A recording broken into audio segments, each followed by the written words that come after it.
Story நேரம் Tamil வியூவர்ஸ்க்கு hi. நம்ம சீரீஸோட அடுத்த 2 எபிசோட்ல என்ன ஆக போகுதுன்னு இன்னைக்கு வீடியோல பார்க்கலாம்.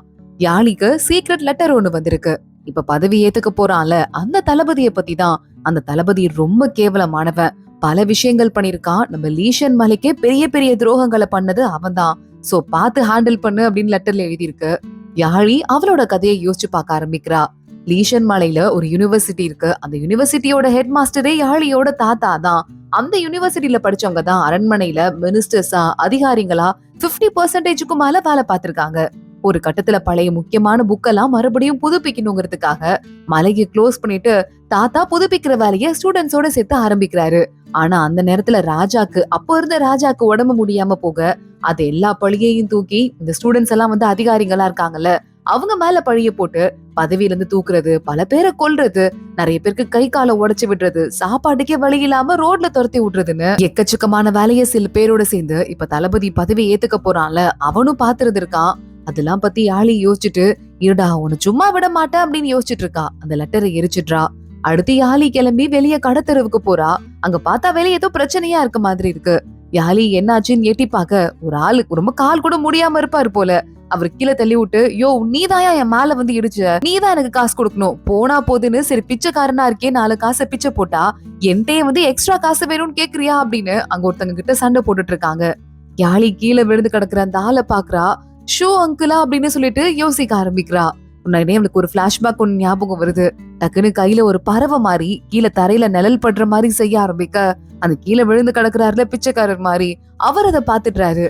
யாழி தான் அங்க நிக்கிறான்னு தெரியுது. ஏன்னா அவர் சின்ன வயசுல மலையில இருக்கும் போதே லீஷன் மலையில இருந்த யாழி இங்க பாருங்க அங்கிள் நான் ஒரு புது வித்தை கத்துட்டு இருக்கேன்னு சொல்லிட்டு அப்பவே செஞ்சு காட்டி இருந்திருக்கா. தாத்தாவோட ஸ்டூடெண்டா இவரு சூப்பரா இருக்கே வெரி கிளவர்னு சொல்லிட்டு பாராட்டி இருக்காரு. இப்ப இங்க செய்யறதும் யாழிதான் அப்படின்னு தெரிஞ்சு அங்க இருந்து அந்த அங்கிள் யாழி முகத்தை கூட திரும்பி பார்க்காம காசை மட்டும் எடுத்துட்டு அங்க இருந்து ஓடி போயிடுறாரு. நேரா வீட்டுக்கு வந்ததுக்கு அப்புறமா அவருக்கு ஒய்ஃபு குழந்தைங்க எல்லாம் இருக்காங்க. அம்மாக்கு மருந்து வாங்க காசு எடுத்துட்டு வந்தீங்களா அப்படின்னு ஒய்ஃப் கேட்க இல்ல அப்படின்னு அங்க மறுபடியும் இந்த அங்கிள் சொல்லிட்டு இருக்காரு. யோசிச்சு பார்க்க ஆரம்பிக்கிறாரு. ஒரு கட்டத்துல அங்க மலையை மூடுறதுக்கு முன்னாடி நம்ம யாழியோட தாத்தா கூப்பிட்டு உனக்கு நல்ல கணக்கு அறிவு இருக்கு, அந்த அறிவை நீ வெளியே போய் யூஸ் பண்ணணும், இந்த இடத்துக்குள்ளேயே காப்பி பண்றதுல அடங்கிடக்கூடாதோ அறிவு, பார்த்து பத்திரமா போயிட்டு வா, நல்ல விதத்துல மக்களுக்கு நல்லது பண்ணுன்னு சொல்லிருக்காரு. யாழிக்கும் ஒரு பாய் சொல்லிட்டு அந்த அங்கிள் அப்ப கிளம்பி இருக்காரு. இப்பதான் அதுக்கப்புறம் யாழிய பாக்குறதுக்கு வாய்ப்பு கிடைச்சிருக்கு போல. அவர் அதை யோசிச்சுட்டு இருக்க யாழியும் ஃபாலோ பண்ணிட்டே போயிட்டு உள்ள என்ன நடக்குதுங்கிறத எட்டி பார்த்துட்டு அமைதியா அவரை டிஸ்டர்ப் பண்ணாம அவமானப்படுத்தாம அங்கிருந்து வந்துடுறா. யாழிய வீட்டுக்கு வரா. ஒரு ஸ்பெஷல் கிளாத் ஒண்ணு வச்சிருந்தாலே அதை வச்சு ஸ்டிச் பண்ண ஆரம்பிக்கிறா. அப்போ அவகிட்ட சில பேர் கேட்டுட்டு இருக்காங்க இந்த கிளாத் ரொம்ப டிஃப்ரெண்டா இருக்குன்னு. உடம்புல இருக்கிற சூடு கதப்பு குறையாம இது அப்படியே வச்சுக்கும், பனில எல்லாம் அதை போட்டு போனா உடம்புல குளிரே ஏறாது அப்படின்னு யாழி சொல்றா. சூப்பர் ஆச்சே அப்படின்னு அவங்க எல்லாம் சொல்ல, ஆனா அது மேல பாஸ்பரஸ் மட்டும் பற்றவே கூடாது, பட்டுச்சு அப்படின்னா துணி பத்திட்டு எரிஞ்சிரும்னு சொல்ல. அப்ப இது ரொம்ப ஆபத்தான இது, இத வச்சு எதுக்காக உங்க ஹஸ்பண்டுக்கு ட்ரெஸ் தைச்சு கொடுக்க பாக்குறீங்கன்னு வேலைக்கார பொண்ணுங்க கேக்குறாங்க. பாஸ்பரஸ் என்ன அவ்வளவு ஈஸியா கிடைக்கிற விஷயமா? கிடைக்காது. அதுவும் இல்லாம நான் தைக்கிற ட்ரெஸ் என் ஹஸ்பண்டுக்கு யார் சொன்னது, வேற ஒருத்தங்களுக்குன்னு சொல்லிட்டு யாழி ஸ்டிச் பண்ண ஆரம்பிக்கிறா. இங்க ரொம்ப நாளா மோயா வீட்டுக்குள்ள இருந்து வெளியவே வரமாட்டான், ரூம்குள்ளேயே இருக்கானேன்னு சொல்லிட்டு சாப்பாடு கொடுக்கறதுக்காக அசிஸ்டன்ட் உள்ள போனா மோயாவ் அப்படியே மயங்கி கீழே விழுந்து கிடக்குறான். இடமே கலைஞ்சு அலங்கோலமா இருக்கு. சீக்கிரம் டாக்டர் கூப்பிடுங்க அப்படின்னு அசிஸ்டன்ட் கத்தி கூப்பிட ஆரம்பிக்கிறான். யாழிக்கு சத்தம் கேக்குது. எட்டி பாக்குறா. மோயாவுக்கு உடம்பு முடியல, உள்ள கூட்டு போறாங்கன்னு தெரியுது. உள்ள போலான்னு இவ ஃபாலோ பண்றதுக்குள்ள இவளை வெளியவே வச்சு கதவை லாக் பண்ணிடுறாங்க. எந்திரிங்க இளவரசி அப்படின்னு சொல்லிட்டு கத்த ஆரம்பிக்கிறாங்க. யாழி பாக்குறா என்ன நடக்குதுங்கன்னு சொல்லிட்டு அவனோட ஸ்டடி ரூம் இருக்குல்ல அதுக்குள்ள எட்டி பாக்குறா. அந்த ரூமே கலைஞ்சு கிடக்கு. பார்த்தா நிறைய இடத்துல மறைச்சு துணியெல்லாம் போட்டு வச்சிருப்பான் போல. இப்ப அதெல்லாம் ஓபன் ஆயிருக்கு. அதுல நம்ம மோயாவோட அண்ணன் கிட்ட எந்த ஒரு ராஜ உத்தரவும் இல்லாம அவன் ராஜ துரோகம் பண்ணிட்டான் அப்படின்னு சொல்லிட்டு அவனுக்கு தண்டனை கொடுத்தது, மரண தண்டனை கொடுத்ததுக்கான உத்தரவு. அப்புறம் உன் மேல தப்பு இல்லைன்னு சொல்லிட்டு நம்ம மோயாவை மட்டும் நீ நல்லவனா இருக்க, நிறைய சாதனை பண்ணிருக்காங்கிறதுக்காக உன்னை மட்டும் உன் குடும்பத்துல உயிரோட விட்டுறோன்னு சொன்ன ராஜ உத்தரவு. அதுக்கப்புறம் நம்ம மோயாவுக்கு நிறைய பேரு நீ நல்லவன் தெரிஞ்சிருச்சு, ஆனாலும் உனக்கு ஹெல்ப் பண்ணா துரோகி குடும்பத்துக்கு ஹெல்ப் பண்ண மாதிரி, சோ உனக்கு ஹெல்ப் பண்ண முடியாதுன்னு மத்தவங்க சொன்னதுன்னு எல்லா லெட்டருமே எல்லா டாக்குமெண்ட்ஸுமே குவிஞ்சு கிடக்கு. இதெல்லாம் பார்த்துட்டு தான் அவன் ஸ்ட்ரெஸ் ஆயிட்டு இருக்கான் அப்படிங்கறத யாழி கண்டுபிடிக்கிறா. இதுக்குள்ள இருந்துட்டு கோவத்துல எல்லாத்தையும் அடிச்சு நொறுக்கி இருக்கான் அப்படின்னு யாழிக்கு நல்லா தெரியுது. அவனோட ட்ரெஸ் இருக்கு அது கூட பாத்துட்டு இருக்கா. அவனை கொல்லணும்னு சொல்லிட்டு எக்கச்சக்கமா நெகட்டிவா எழுதி வச்சிட்டு இருக்கான் மோயாவும்.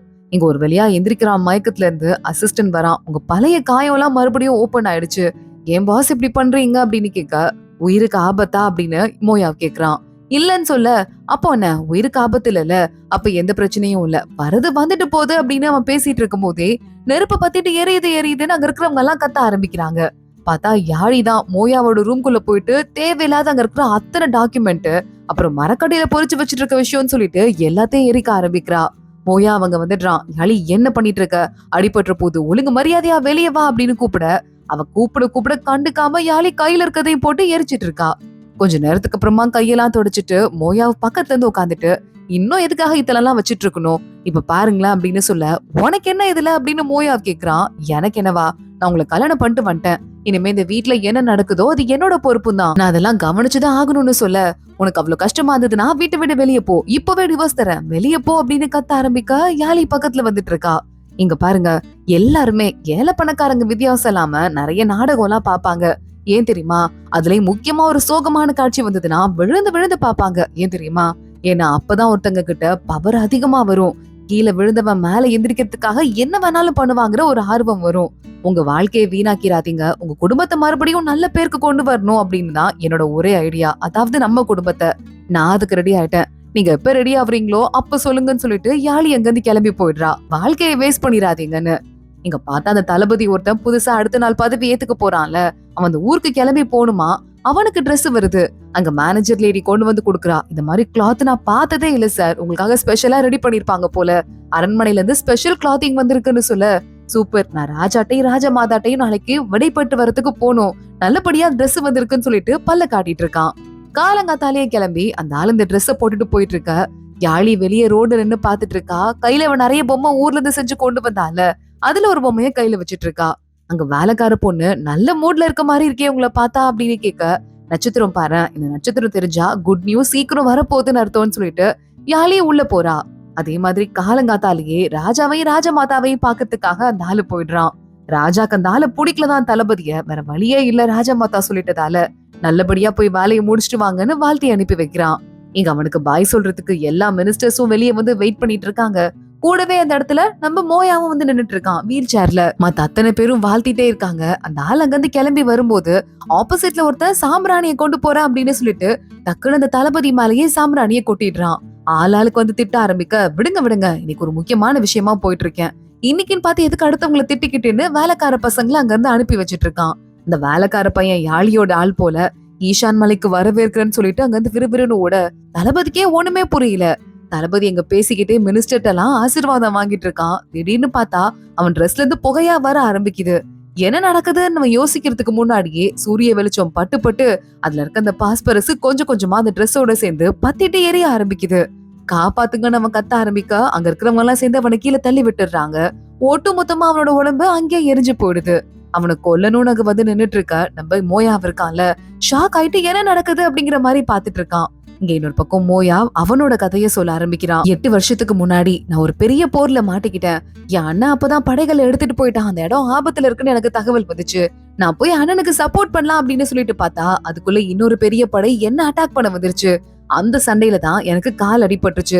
ஆனா அந்த சண்டையையும் மீறி எப்படியாவது நான் என் அண்ணனுக்கு ஹெல்ப் பண்றதுக்கு அங்க கிளம்பி போயிடலாம் அப்படின்னு நினைச்சிட்டு இருந்தேன். அந்த போரை நாங்க ஜெயிச்சிட்டோம். ஆனா ரொம்ப நிறைய பேர் இறந்து போயிட்டாங்க. என்னோட 2 காலும் ரொம்ப முடியாம போயிடுச்சு.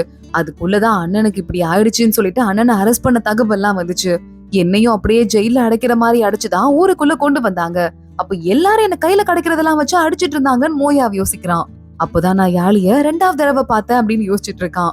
கரெக்டா யாழி எங்க வந்து, மோயாவ் சார், என்ன ஞாபகம் இருக்கா, நீங்க தான் என்ன ஒரு தடவை காப்பாத்துவீங்க, நான் என்னைக்குமே நன்றிய மறக்க மாட்டேன், இத வச்சுக்கோங்க, என்கிட்ட இதா இருக்குன்னு சொல்லிட்டு ஒரு பாக்கெட் நிறைய ஹனி கேக் இருக்கு, அத கையில கொண்டு வந்து கொடுத்துட்டு ஓடி போயிட்டு இருக்கா. நேரா கொண்டு வந்து மோயாவ கோர்ட்ல நிறுத்திருக்காங்க. ராஜாவும் ராஜா மாதாவும் பாக்குறாங்க. ஜெயில புடிச்சு போட்டுடுறாங்க விசாரணை முடிகிற வரைய. விசாரிக்கிறதுக்கு தான் போடுறாங்க. ஆனா இப்ப இந்த தளபதி ஒருத்தன் செத்து போனால நெருப்புல, அந்த தளபதி இவனுக்கு சாப்பாடு கூட கொடுக்காம இவன் இங்கே செத்து போட்டோன்னு கொடுமைப்படுத்தியிருக்கான். கிட்டத்தட்ட 1 மாசத்துக்கு சாப்பாடே கொடுக்காம. அந்த நேரத்துல எல்லாம் மோயாவ் நம்ம யாழி கொடுத்த அந்த கேக்க சாப்பிட்டுதான் உயிரோட இருந்திருக்கான். 1 மாசம் அந்த முடிகிற டைம்ல உத்தரவு வந்துருது. என்னதான் இருந்தாலும் மோயாவ் பைய சாதனைகள் நிறைய பண்ணிருக்கான் நாட்டுக்கு.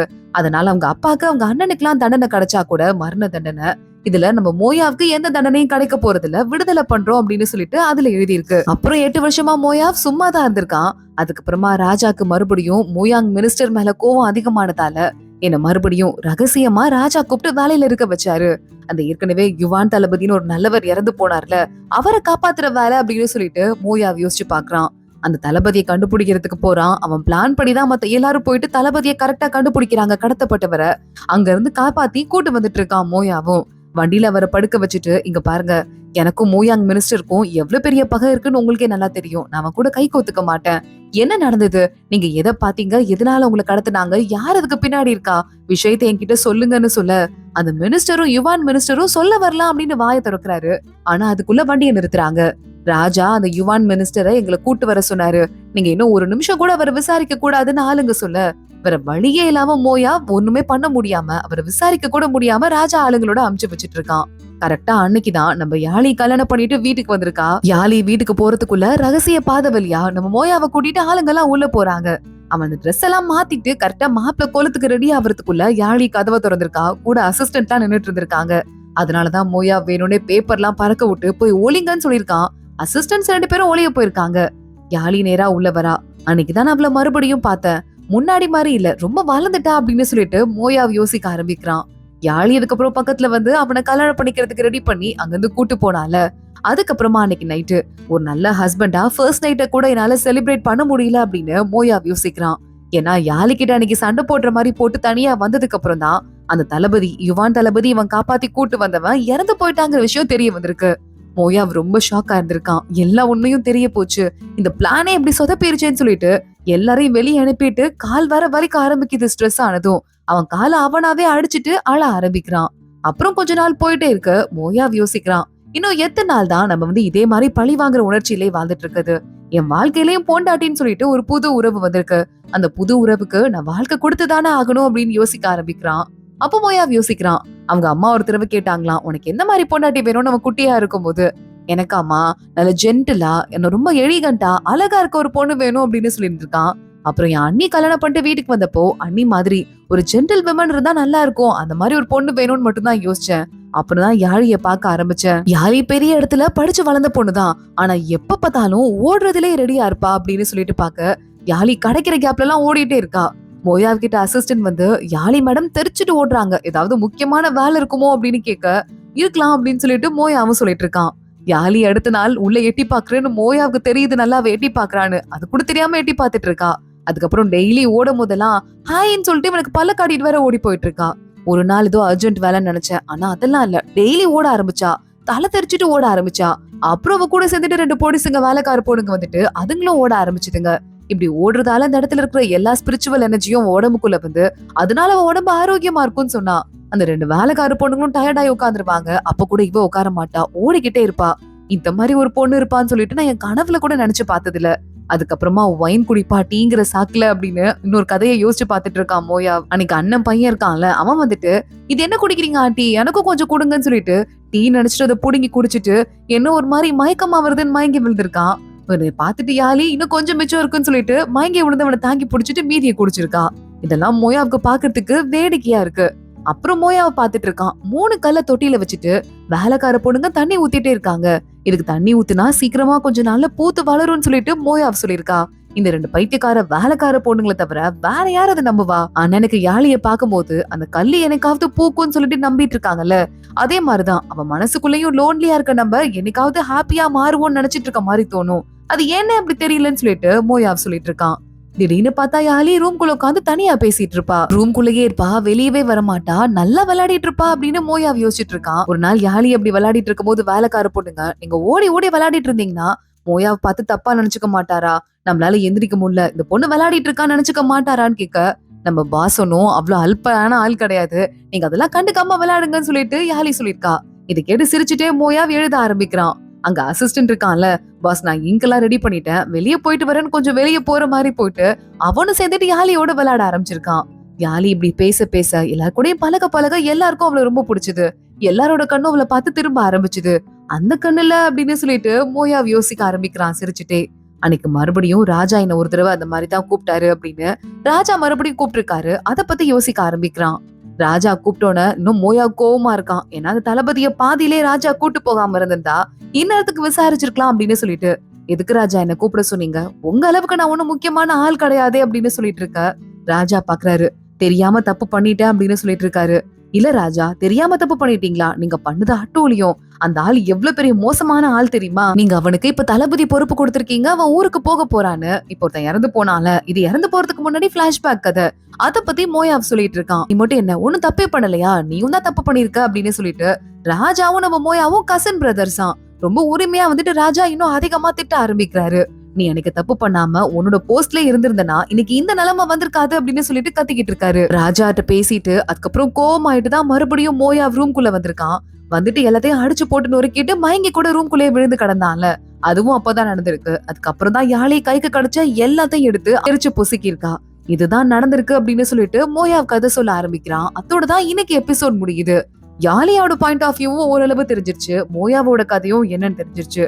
இனிமே அடுத்த கதை எப்படி தொடர்ந்து போக போகுது பார்க்கலாம். இன்னைக்கு இந்த வீடியோவை லைக் பண்ணிக்கோங்க. மறக்காம நம்ம சேனலுக்கு சப்ஸ்கிரைப் பண்ணிட்டு பெல் ஐகானையும் கிளிக் பண்ணிக்கோங்க. அடுத்த வீடியோல பார்க்கலாம். அது வரைய பாய்.